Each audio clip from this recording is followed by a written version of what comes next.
भारत माझा देश आहे आणि सारे भारतीय माझे बांधव आहेत. हे जसं मी म्हणतो तसे आपण सगळेच जण या देशाचे बांधव आहोत, एकमेकांचे बांधव आहोत. आणि या बंधुभावातूनच आपण गेले पिढ्यानपिढ्या गुण्यागोविंदानं या देशामध्ये नांदत आहोत आणि हा देश आणि पर्यायानं आपलं जगणं देखील आपण सुखकर करत आहोत. या प्रेमातून कधीही कोणताही रक्तपात झालेला नाही. प्रेम हे कायमच आपल्याला सुखाचा संदेश देतं, समृद्धीचा संदेश देतं.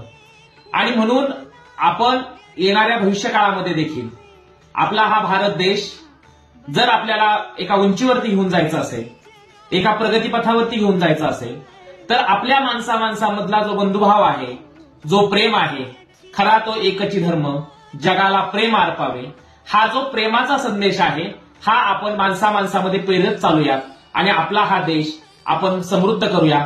भारत माझा देश आहे, भारत माझा देश आहे.